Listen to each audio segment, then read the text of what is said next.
हाँ जी, अस्सलाम वालेकुम। ਕੀ ਹਾਲ ਜੀ? ਅੱਜ ਦਾ ਆਪਣਾ ਅੱਜ ਮੌਜੂ ਇਹ ਆ ਇਰਾਨ ਅਮਰੀਕਾ ਇਸਰਾਈਲ ਜੰਗ ਤੇ ਸਾਊਦੀ ਅਰਬ ਜੰਗ ਦੀ ਜਿਹੜੀ ਸੂਰਤ ਹਾਲ ਹੈ ਤੇ ਇਰਾਨ ਇਸਰਾਈਲ ਜੰਗ ਜਿਹੜੀ ਸਪੈਂਡ ਹੁੰਦੀ ਨਜ਼ਰ ਆਉਂਦੀ ਹੈ ਤਾਂ ਕਿ ਵਾਧੀ ਹੋਈ ਅੱਗੇ ਨਜ਼ਰ ਆਉਂਦੀ ਹੈ। ਕੋਈ ਪਤਾ ਨਹੀਂ ਹੈ ਇਹਨਾਂ 'ਚ ਐਟਮੀ ਹਮਲਾ ਹੋ ਜਾਵੇ ਤੱਕ ਜਿਹੜੀ ਸ਼ਿੱਦਤ ਨਾਲ ਅਮਰੀਕਾ ਇਰਾਨ ਤੇ ਹਮਲੇ ਕਰਦਾ ਪਿਆ ਹੈ ਨਾ 8ਵੇਂ ਰੋਜ਼ ਤੋਂ ਅਜੇ ਤੱਕ ਹਮਲੇ ਜਾਰੀ ਨੇ।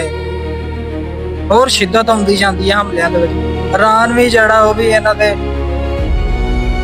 ਉਹਨੂੰ ਕੀ ਆਂਦੇ ਆ ਡਾਟਾ ਸੈਂਟਰ AI ਡਾਟਾ ਸੈਂਟਰਾਂ ਤੇ ਹਮਲਾ ਕਰਨ ਦਿਆ ਤਾਂ ਕਿ ਜਿਹੜੀ 에ਅਰ ਬੇਸਾਂ ਸਾਊਦੀ ਅਰਬ ਦੇ ਵਿੱਚ ਜਿਹੜੀ 에ਅਰ ਬੇਸ ਆ ਜੋ ਜੋਰਡਨ ਦੇ ਵਿੱਚ 에ਅਰ ਬੇਸ ਇਰਾਕ ਦੇ ਵਿੱਚ 에ਅਰ ਬੇਸ ਉਹਨੂੰ ਨਿਸ਼ਾਨਾ ਬਣਾ ਰਿਹਾ ਹੈ। ਇਰਾਨ ਨੂੰ ਚਾਹੀਦਾ ਜਿੰਨੇ ਵੀ ਮਿਜ਼ਾਈਲ ਮਾਰੇ ਨੇ ਇਸਰਾਈਲ ਤੇ ਮਾਰੇ ਮਿਜ਼ਾਈਲ।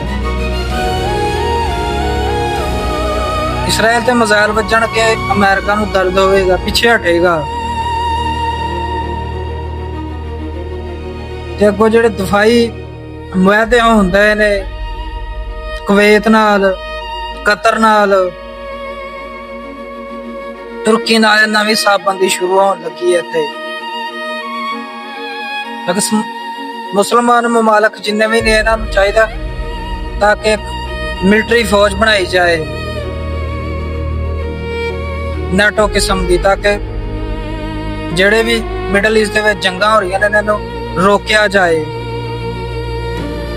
ਕਮੈਂਟਾਂ ਦੇ ਵਿੱਚ ਆਪਣੀ ਰਾਏ ਦਾ ਇਜ਼ਹਾਰ ਲਾਜ਼ਮੀ ਕਰਿਆ ਕਰੋ।